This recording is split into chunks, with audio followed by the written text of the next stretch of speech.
When I was around 6 years of age, I moved to Alberta from British Columbia. Being that we didn't have a house, we lived in my grandparents' old place in one of the elder parts of town. As I was a new child in a huge place, and my school didn't start for a good 3 months, I didn't have many friends. Yet, I seemed to find one. After about a week of living in my grandparents' house, my mother noticed I was spending more time in my room downstairs than with other people. She told me later that she'd always find me in my room, talking to thin air. Often I'd draw, as I was and still am artistic, but I would come back with these drawings of large black circles.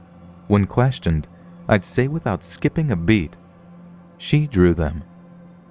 After a while, as any parent would, my mother became worried. I'd spend more and more time in my room talking to my friend, who I affectionately referred to as she. My mother finally snapped after I'd come upstairs, asking for an extra cookie because she was still hungry. I remember that she'd been very angry, yelling at me that she wasn't real, and I needed to grow up and become an adult instead of wasting my time with something that didn't exist. The last thing I remember from that day was running down to my room in the basement in tears. I wasn't told the rest of this story until just recently, within the last year or two. Apparently, after about an hour after my mother had snapped at me, she had come downstairs to apologize. After all, I was only a child and in a brand new town. Naturally, I would make an imaginary friend. As she got close to my room, she said that she could hear a voice speaking, slightly higher than my own. She didn't catch most of the words and told me she heard, "Okay," and "I'll be here." For the most part, thinking that it was just me talking to she again, she barged in, only to find me fast asleep. I myself don't actually remember any of this. I only remember running to my room and going straight into bed. My mother said she'd seen a shadow hovering above me, looking barely human, but appeared to be whispering in my ear. Almost as soon as she'd seen it, it vanished from sight. After that, my mother grabbed me and ran.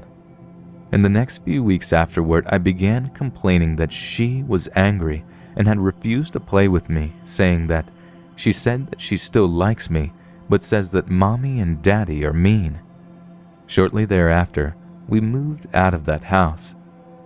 Now, nearly 10 years later, I still visit that house. Nothing usually ever happens, but a recent occurrence brought me to submit this story. Roughly a week ago, I went to my grandparents' house again for a visit. My brother and I were trying to scare each other, and jokingly, I said I'd go back into my old room. What scared me was what was on the bed. Lying on the pillow were the old pictures I had drawn with she, including ones that were nothing more than a large black circle. Normally, I wouldn't have been scared. However, my mother had burned all my old pictures that I had drawn. These were perfect, with not even a crumple. Obviously freaked out, I ran. I believe that she is still there, but I don't exactly know what it is. That's why I'm here asking. Any suggestions or theories would be extremely helpful. My grandma had been telling me that recently she's felt as though she was being watched and that someone had pushed her over the other day.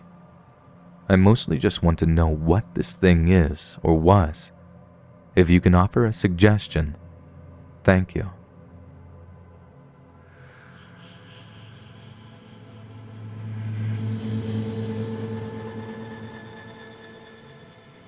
I don't know anything about demons. However, I have experienced some paranormal activity starting when I was a child. But my mother taught me that it was just a friendly spirit, not wanting to do any harm, and she told me to ignore it.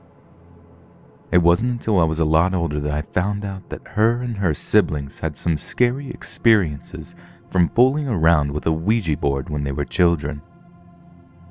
My mom will not tell me about what happened. All she said was that her little brother was possessed, had an exorcism performed, lost most of his vision for a long time, but after much praying and getting blessed by a priest, he got his eyesight back. My mom has shared many stories of ghosts from her childhood, and her cousins and family all attest to this, and I have drawn the conclusion from their stories that my grandmother, who died before I was born, had the ability to communicate with the non-living. My first experience was when I was 6 years old, eating my cereal at the kitchen table before school. My mom had packed lunches for my brother and I the night before and had set them on the counter that morning, ready to go as usual. I was just about to take a bite of my cereal, and my lunch pail went flying across the room. I was stunned for a few seconds, not knowing what to do or what to think. I then ran to my mom, crying, and she said not to worry about it, and she would explain it all to me later. She then told me it was a spirit who just wanted to get my attention, but told me to ignore it because I could make it unhappy since I am living and it is dead, and it would be mean to interact with it. So I grew up feeling bad for this thing. Instead of being afraid every time something strange happened, doors opening and closing repetitively, knocking on the walls, loud footsteps running through the room, I could go on. I felt bad for it because all it wanted was attention, but giving it attention would be mean, as I was taught. So I ignored it my entire life in hopes that it would move on and find a way to escape the in-between, limbo, or being caught between heaven and earth.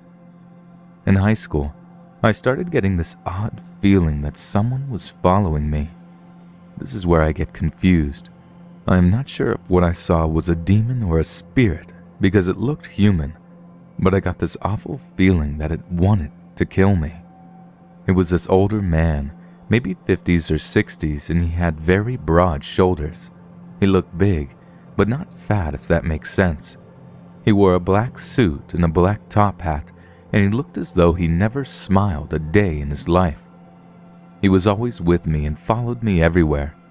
For example, walking down the street, I would see him up ahead, like he was waiting for me. I would always catch him out of the corner of my eye, and for the first year he would always disappear as soon as I turned and got a glance of him.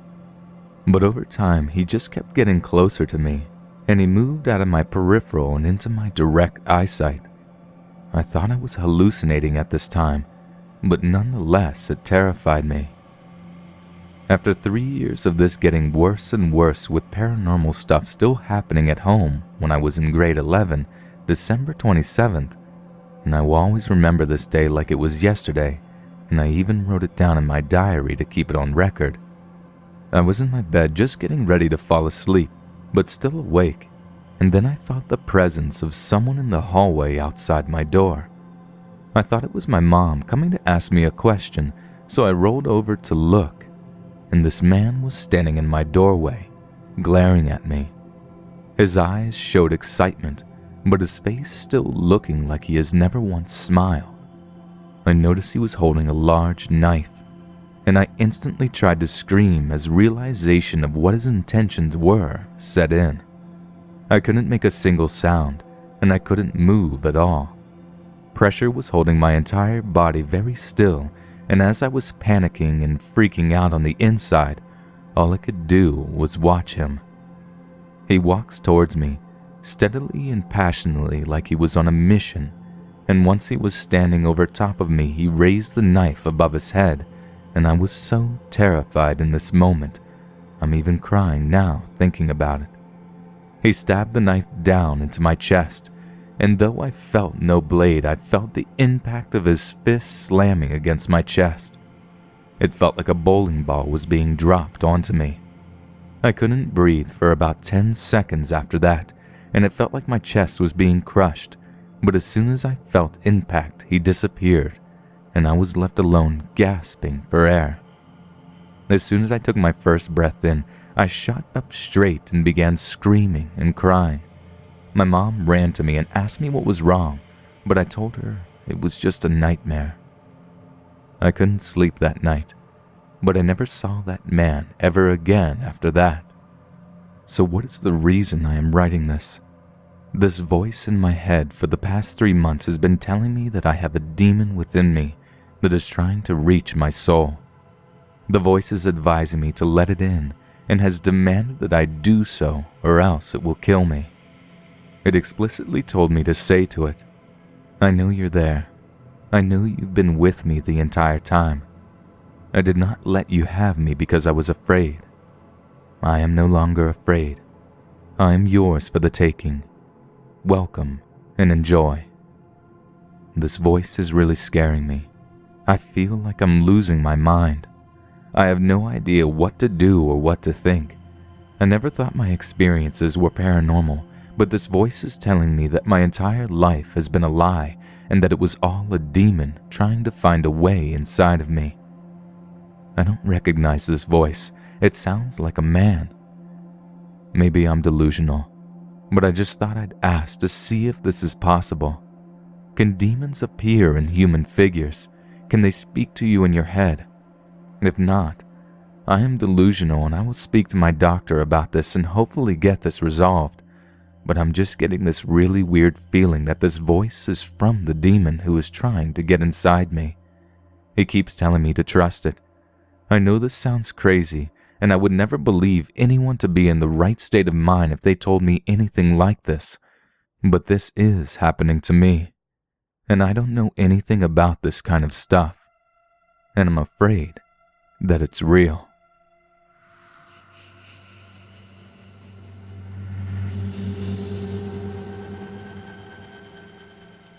Before I start, I'd like to say that I have my own experience, my aunt's experience, and my mom's experience. This happened just last week on Thursday. You see, we live in a small town that is a reserve. I won't tell you the name though. It all started when my Aunt Susie was on her way back from the airport after picking up my brother's telescope. She was riding on a Honda. It's a very small town, so we don't have to use cars.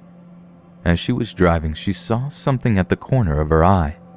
She turned expecting it to be one of the young men taking a nature walk, but what she saw was something she didn't expect. It was a black figure. It looked to be a man, but all black, tall and wide, walking in broad daylight, and then disappeared. This happened somewhere around 3 p.m. in the afternoon. She wasn't scared, just curious. She stopped her Honda and stopped her uncle who was riding behind her on his own Honda. She asked him, "Did you see that?" He gave her a puzzled look. "See what?" He rode past her up ahead. She was excited, thinking that she may have saw a Bigfoot. She drove to the spot where she saw it to find that there were no tracks anywhere. That's when she realized that it was walking on the air, and it wasn't that far from her, so she could clearly see it. Later that evening, something tragic happened. A man named Matthew, my cousin, went canoeing with the new cop in the area. His name was Wilfred. They were just admiring nature until the motor stopped and the waves were coming in and flipped over the boat. Wilfred was telling Matthew to swim to the shore and that he'll be alright if he just hung on to the boat. Matthew swam to the shore and saw that the boat had sunk with Wilfred clinging onto it. This had happened around 1 a.m. in the morning. I also have a little experience myself. I woke up directly at 1 a.m. I felt really weird and uncomfortable. I was sleeping on a bed on top of the covers. I suddenly felt sore and cold. At first I thought it was my fan, but then I realized I always sleep with my fan on, so I decided to slip under the covers. My mother also had this strange feeling too. I could hear her walking around the house, still awake. She stated in the morning that she was freezing last night, which is something that she rarely feels, and that she couldn't sleep for a whole hour. To let you know, the temperature of the water at the river was freezing cold last night. And the next morning, we heard the news about Wilfred. My aunt told us about what she had seen on Thursday. We all believed it was a sign. My mother and I told her what we had been feeling that night. They are currently searching for Wilfred. It has been 5 days now, and nobody has found him. We believe that his body had floated down to James Bay, which is a very large bay. This is the last day they are searching for him. My plan is to go down the river to see if I can feel any ghostly presence. We all believe Wilfred has passed on.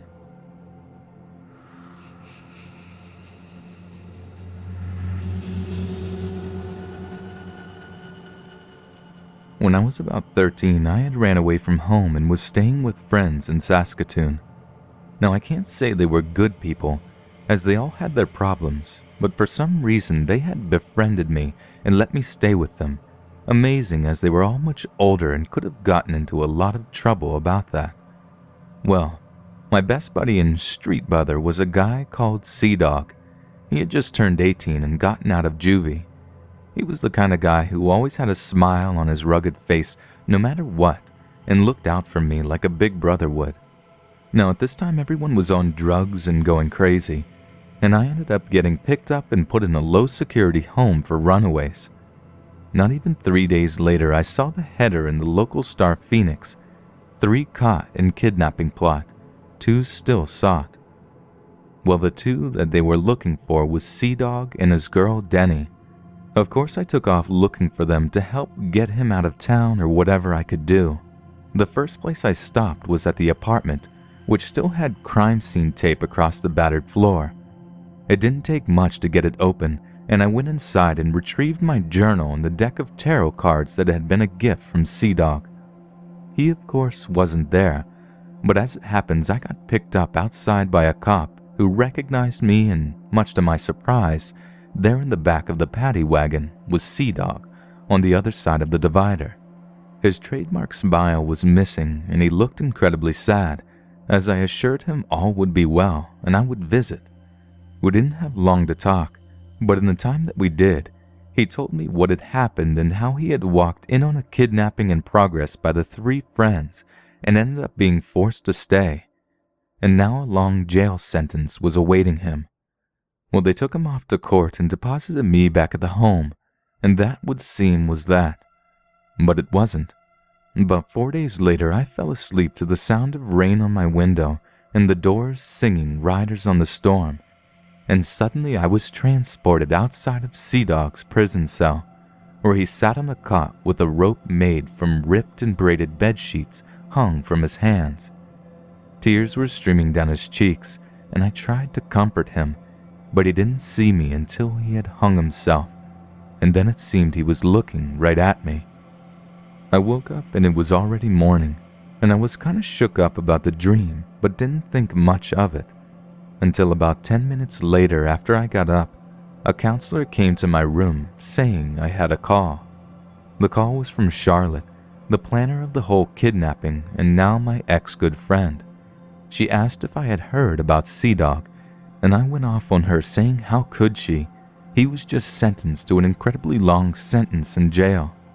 She said, "Honey, I think you should sit down," and then told me he had hung himself that night, the same night I had had the dream and couldn't save him.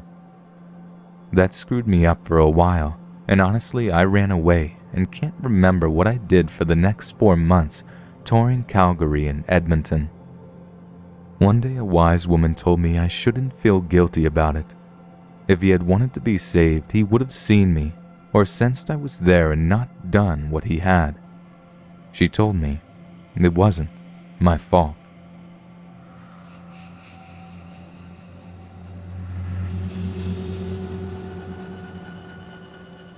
I had a bad experience about 4 years ago, but I think that I may have brought something with me when I went to that country where they worship demons, praying and giving them offerings so that they don't get troubled by them. I went to visit ancient sites when they had a lot of those worshiping hotels. I was kind of curious and I approached a lot of those. At times, I felt my ears were like blocking and couldn't hear properly. Afterward, I became weird and had bad thoughts, which was very unusual coming from me. After I returned home, I felt strange. I was seeing shadows out of the corner of my eyes. I surprised myself talking to it many times. One night, my daughter woke up around 1 a.m. crying, just to tell me that she had had a bad dream that she saw me being sucked up by a black tornado. I was still on the internet searching for ghost and spiritual stuff, and then I went to sleep. At exactly 3 a.m., I woke up from a nightmare. My heart was pounding like it was going to burst out of my chest. I never felt my heart so loudly pounding in my entire life. Then, suddenly, The TV turned on by itself. I was freaked out and told my husband about it. We woke up and then we were in total disbelief. Having not found any explanation to this, we went back to sleep. The following night, the same scenario. Nightmare. Woke up at exactly the same time, 3 a.m., heart pounding. TV turns on its own, showing some worshipping temples, the same kind I saw in the country I visited. I prefer not to mention what country and what religion were the temples out of respect. The day before, I had tuned the television to that channel that has shows on spirituality. This time my husband prayed in front of the television and then went back to bed. On the third night, I went through the whole thing again. Nightmare, opened my eyes, looked at the clock's red numbers, 3 a.m. At this point I was angry. I called my husband up and said, "That's enough." I wasn't afraid anymore. I was completely pissed off. I told my husband I brought it here. I'm the one who has to kick it out. A sudden strength fulfilled me and I started to pray loudly, claiming clearly that my family belonged to God and that I wanted him out of my life and that I wasn't afraid of him. I don't know why I felt it was a him. My whole body was trembling.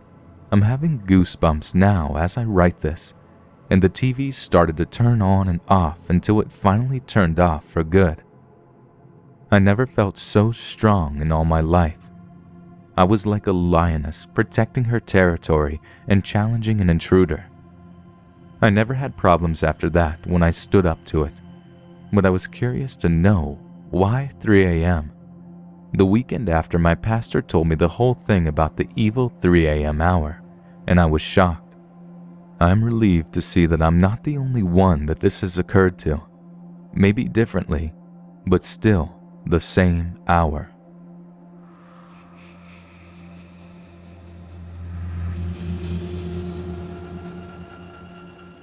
I'm currently 15 and I'm a girl. In 2003, my family, sister, bro, and parents moved into a new condo, and we never really noticed anything wrong or unusual. Shortly after we moved in, my mom sent me to a boarding school in another country, and I was 11. I came back when I was 13, so this is where weird stuff started to happen. When I came back, I felt awkward and very uncomfortable in my own room. I thought maybe because I haven't been in this room for 2.5 years. Every night I would wake up hearing voices, like as if many people were having a conversation with each other. I thought it was the next door people, so I would bang on the wall to see if they would shut up. The voices would also stop every time I got out of bed. I would look down the balcony to see if people were there, because I could hear them because I live on the second floor and no one was ever there. While this lasted for about half a year, one night I was shaken awake and couldn't move, and something was grabbing my right arm and shaking it. I was lying on my left side. It stopped in like 10 seconds, and in the morning I looked and had a blue mark, the bruise you get when you get hit, shaped like a hand on my arm.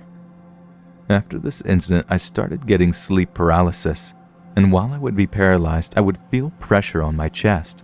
Not just pressure, but I would feel a hand, like I could seriously make out where the fingers are and stuff on my chest. But in March 2008, I had a sleep paralysis episode like usual, and thought it's just stupid pressure in my chest, back pain and stuff, but this time it was different. I looked up at my bedside and saw something coming close to me. It was some human, and I looked back. I was in sleep paralysis, so I could only move my eyes, and saw nothing. But then I felt a cold hand on my chest. I was wearing a long neck shirt, so my neck area near the chest was bare. I felt the hand going up close to my chest, but then stopped. I freaked and told my mom, who was sleeping with me because I have had sleep paralysis a lot, and she was worried.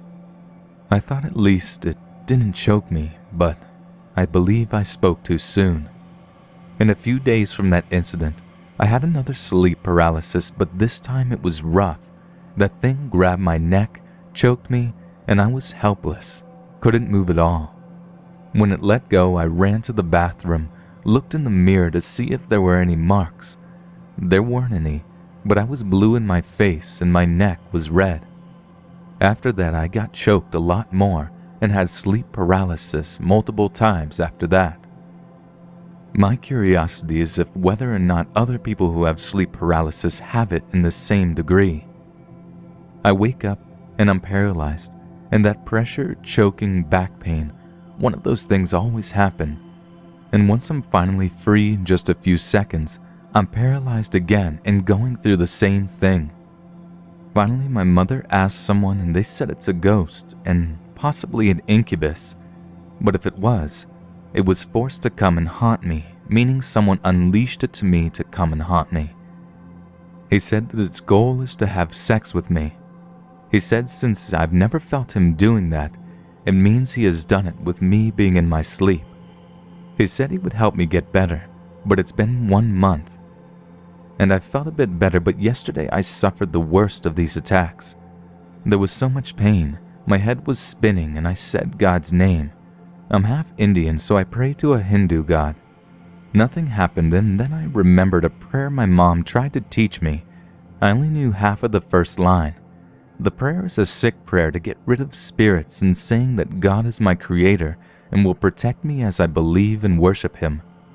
That worked. He let me go and I heard and felt him jump off of me.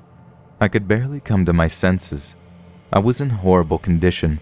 My heart was beating fast. My head was spinning. I couldn't get enough strength to get up, but I had to because I knew that he would paralyze me again. 30 seconds pass. My head stopped spinning and I ran inside to my mom and we called the guy who said he'll help, and he did a prayer over the phone, and this morning the spirit tried to do the same.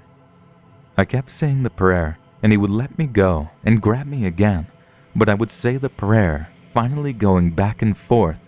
I got up and went outside. I seriously don't know what to do. I'm only 15. I don't want my mom to stress about me. I tried everything and I just can't get rid of him. And plus, my body is a total mess. From all the attacks, I've started to develop serious swelling, and I'm not sure what to do about the additional weight. It's been about a year after I posted my problem, and I have tried a lot of what you guys have suggested, and it didn't really help at all, but thanks for helping out. It got worse. I started to see a man when I'm having sleep paralysis.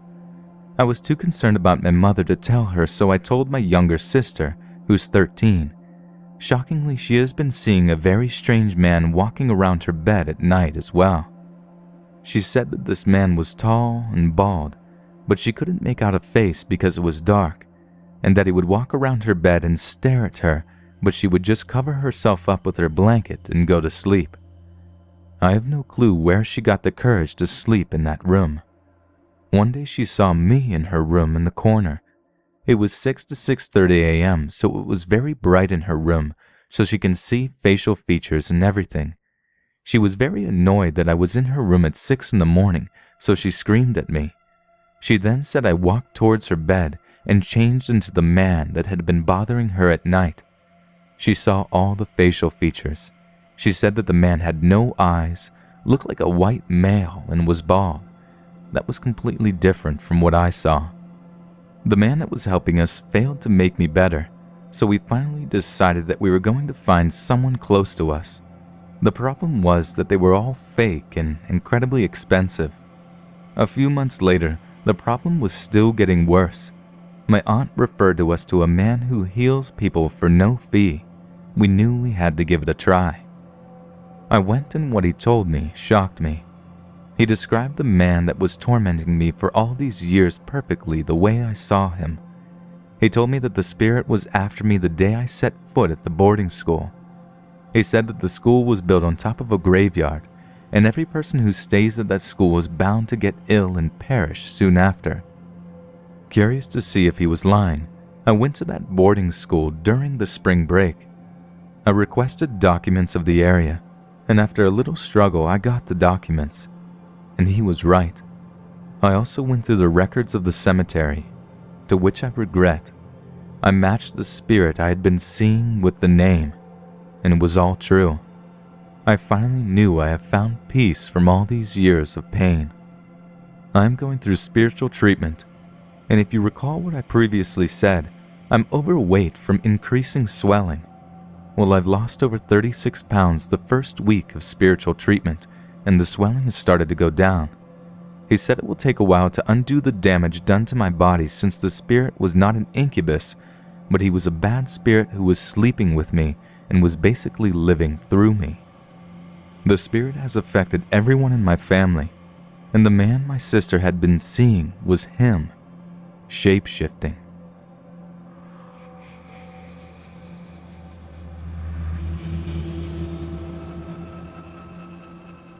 I've had many weird things happen to me in my life. This one happened only last Friday. I went to bed around 1 a.m. after watching a movie on television. I noticed it had started to snow. It wasn't heavy snow, but wet, and it melted as it touched the ground. I woke up in the middle of the night because I felt cold. I glanced at the bedside clock, but it was off. It was really dark in the room, and I noticed that even my nightlight in the ensuite was off. I got up to check outside, and by that time there was quite a bit of snow. All the electricity was off in our house and in the neighborhood. No street lights either. With the snow, it was bright enough to see my way around in the dark. I went back to bed, and I was lying there thinking how strange it must be if we had no electricity, as we relied on it so much, and also wondered how long it had been as it was getting chilly. I was lying there when I noticed that there was a strange brightness, a bluish light of some kind coming from the hallway. There was nothing at the end of the hallway but a mirror at the end. As I watched it, it got brighter and then slowly dimmed and disappeared. I thought maybe it was a reflection from across the street at the neighbor's as his driveway was facing our window. I went downstairs to check, and the truck was still sitting in his driveway with the headlights facing towards the garage door. Also, the window had wood shutter blinds and they were closed. If there was a light from his truck, it would be red because of the taillights. I have no explanation as to what the source of this light was. It seemed to come out of the end of the hallway and look similar to the kind of light when a TV is on in another room and the house is dark. But my husband was sleeping. My younger son slept in the basement bedroom, and the older one was staying over at a friend's house. I have never seen a light like that before, and I wonder if anyone else had seen something similar or maybe can give me an explanation. From what my neighbor told me, the lights were out for about 2 hours and came back on around 4:30 or so. Except for the light in my bedroom from outside, there was absolutely no way any light could reach the hallway. It seemed like it was only a few seconds, starting out as weak and got really bright and faded. My husband thought maybe it was from the smoke alarm, but it's connected to the electrical power and has no backup battery. Why would a smoke alarm shine anyways? I am not sure if it was electrical, as there was no electricity, so his explanation makes no sense. I did have another weird experience involving lights about a month ago though. It was late in the evening and I was working late on my computer. The stupid thing started acting really weird, as if it had a life of its own, opening and closing programs, etc. I checked the program I used to see if anyone was trying to hack in or something, and everything seemed okay. Then the lights in the office started flickering. I thought maybe because it was a bit windy outside and caused problems with power or something. As I was thinking that, the lights started to dim and brighten. It did this 3 times. I don't have a dimmer switch and the bulb is a neon bulb. It was as if someone was trying to get my attention or something, but there was no one in the room and I could see the wall switch from where I was sitting. I went down to the basement where my son was watching television and asked him if the lights were flickering or anything. He said no. Apparently it was only in my office. I have never heard of a power surge in only one room. We have lived in this house for 16 years. We are the second owners, and as far as I know, no one has died here, and it's only about 27 years old. But from day one, I have had weird stuff happen, both to myself and to my children. Hubby naturally blames everything on the wind. Inside the house with all the windows closed in the dead of winter though, it seems a bit strange. The blue light was like when someone opens a door at the end of the hallway and the light shines. Then when they close the door, it fades. No door, only a large mirror, and the length of that hall from my bedroom door is only about 5 feet to the wall. Any explanation would be greatly appreciated.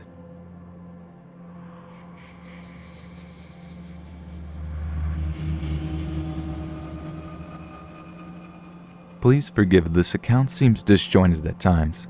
This is the gist of what has happened to me during the last 13 years. During this time, I have experienced various occurrences which I believe all stem from the same source. I don't think I've heard a story quite like mine yet. I'm unsure of what this entity actually is, but sexual events have occurred. As unbelievable as some of these events may sound, I swear that the following account is entirely true. I don't really care if not everyone believes it, but sincerely I hope that it will at least get the chance to be heard. It all started when I was around 12. My group of friends decided to do a spell that would supposedly reveal your soulmate in your dreams. It only involved drinking a particular mixture and putting a certain something under your pillow, which seemed harmless enough. It was just for fun. Nobody actually believed that it was real. It was just something done on a schoolgirl's whim. I actually ended up doing it a few times, and it didn't even work some of those times. The first incident occurred one day while daydreaming. This was probably at least a month after doing the spell. I'm pretty sure this will be unbelievable to most, and I'm sure I wouldn't believe it either. At the risk of being ridiculed, I'll proceed. In my dream, I dreamt that a vampire was biting my wrist. At that moment, I actually felt it happened. I immediately woke up to find 2 puncture wounds in the exact same spot. It didn't feel like I was actually being bitten. It was really strange and indescribable feeling. To me, the most similar feeling would be the recoil felt after using a stapler. The only thing I felt was the feeling of the puncture wound. No teeth, nothing. The wounds never bled, and they ended up healing after only 1 day, which is unusually fast for me. After that, I started to feel a presence around me. When I went to bed, it felt like something heavy was pressing against my stomach. My dreams didn't feel like my own anymore. Gradually, it started touching me more and more, until the point where it regularly went down on me every night. I thought it was just my imagination at first, but I knew it was real after my underwear started getting ripped in that area, which happened gradually. When it touches me, it's a warm, gentle feeling, almost like when a part of your body starts to fall asleep, except pleasant, and with your senses retained a warm chill, a lingering touch. It has never felt like an actual person was touching me. It never feels that real. After a while, it started taking me out of my body. I would be lying in bed, and it would start putting pressure in the third eye area. Eventually, I would feel myself come out of my body, and I would see and experience things that seemed real. Not just sex, which is one of the reasons I'm not entirely sure what to classify this thing is, but I digress. Eventually, I would have unprompted out-of-body experiences during the daytime alone. They were always short and triggered when I had any strong emotions. At this point, I was unsure whether I had multiple entities around me or just one. The experiences I was going through seemed to be conflicting in nature, and I was understandably confused. In reality, the entity seemed to be gentle and caring. When I saw it in dreams, the imagery became more and more disturbing, and the thing I saw in there seemed downright malevolent. I'm sure they weren't just dreams, since I would wake up from these dreams being touched or grabbed in the same areas. I didn't have those pleasant, assisted out-of-body experiences anymore. At this time, it would normally happen right before I would wake up, as opposed to before when it occurred before I went to sleep. The biggest difference, though, was that I didn't have any free will here. It was almost as if I were in a drug-induced state. It felt really hazy. I could feel what was happening to me, but I had no control over what I did or said. Most of these dreams entailed something attacking me while I struggled to wake up. The negative energy was overwhelming. I would try to call out, but my lungs would seemingly be paralyzed. It was a horrible feeling. Those attacks weren't sexual most of the time. They mainly involved squeezing my head, pushing my face down, plugging my ears, holding me down, and other unpleasantness. The worst part was always the negative energy it was giving off. It seemed so angry and hateful. Sometimes I would call for God to help me, and nothing would happen. I would try to shout it, but I could only think it. I would try to cast it out in the name of God, but I did manage to say it, and nothing would happen. I do remember that it even mocked me a few times. I do admit, though, I'm not a Christian. I do believe in God, though. Nonetheless, I surrounded myself with Catholic paraphernalia, rosaries, charms, etc., but to no avail. Still, I prayed about it every night. During the day, I still had those unassisted out-of-body experiences I mentioned before, only this time they lasted longer. I actually had conversations in this state. I didn't realize that until a friend mentioned things I had no recollection of saying. While I was out, it always seemed as short as before. I confided to a few of my friends about what was happening, and the one above mentioned that my eyes did seem different during the conversation. At this time, I was becoming extremely depressed. I tried getting help on the internet from so-called psychics and others, but only received conflicting information. I didn't dare tell anyone in real life save for a few friends who did the same spell I did. None of them had the same experience. I honestly don't know why, but eventually the unpleasant attacks described above stopped. I still have unpleasant dreams sometime, but they're not like the above. The ones now mainly involve unpleasant, obscene subject matter that I really wouldn't choose to think about, but at least they don't make me feel afraid or hopeless like the other ones did. I was always curious about what the entity was, the one that seemed good, but even now I have never successfully communicated with it. I tried several things, but it seems to be unresponsive. I don't even know its name, and that's after 13 years. I've only felt its emotions while it was nearby during my unassisted out-of-body experiences. Sometimes it seemed caring, other times pretty ruthless. I think I saw the good one once. During one of my daytime out-of-body experiences, I saw a bright white humanoid form.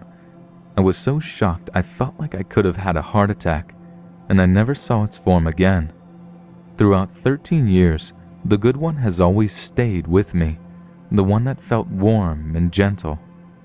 Every night since it came, and even now, it has always hugged me while I fell asleep. During the day, it always holds my hand, touches my hair, gives me a kiss, or does something else non-sexual to let its presence be known. I was a virgin before this started, and I'm still a virgin even now, and waiting for marriage. In reality, it would only go down on me, but in dreams it went way further. In reality, I do get aroused, but it never goes very far. I never feel like my energy is being drained or that anything else bad is happening to me afterwards. I'll admit that I enjoy it, but I don't enjoy the dreams I've described in more detail previously. The dreams always have perverse elements. Things were pretty frequent at first, but the frequency went down over the years. Now, something sexual happens probably once a week or less, and it's mainly when I'm dreaming. For this reason, I'm really unsure about what this thing is. I did have a 3-year relationship with someone while it was here, and it never acted any different during that time. The other reason I'm unsure is, this one has done a lot of good things for me over the years. I used to get really bad cramps during my period, but for the first little while, I would feel it touching my stomach, and I wouldn't have cramps. Another notable incident was when I was in my last year of high school, and I had provincial exams the next day. These were serious. They made up around 50% of your mark, and you couldn't pass your course if you didn't pass this test. Unfortunately for me, I ended up developing a fever the day before my exams. I felt horrible, and I was so worried about what was going to happen. The entire night I felt it pressing against my head, like it was drawing something out from me. The next day I was completely fine, and I did great on my exams. The last notable incident was when I was walking down my stairs. I had an out-of-body experience while I was still walking, and I was about to fall down the stairs. I felt an arm grab me while I was out, and didn't end up falling. I got pretty sick and tired of all the confusing things that were happening to me. So about 5 years ago, I decided I would just do my best to ignore it. As a result, it does interact with me less, but it's still there. I also spontaneously go out of my body by myself a lot less as well, but it still happens. I honestly would like to communicate with it at least once, since there are so many things I want to know. I've tried automatic writing, leaving it open letters, talking to it, etc., but it never responds. In dreams, I can't control what I say, and it just tells me conflicting nonsense. If anyone has any ideas, what would be best to try or not try? I really would like some insight on my situation, which is why I decided to share my story. The main things I'm wondering are, why is it still here? What is it? Did all of these experiences just come from one thing, or have I been in contact with many? What should I do? Has anyone else experienced something like this and not just one facet? If anyone has any suggestions or thoughts, please let me know.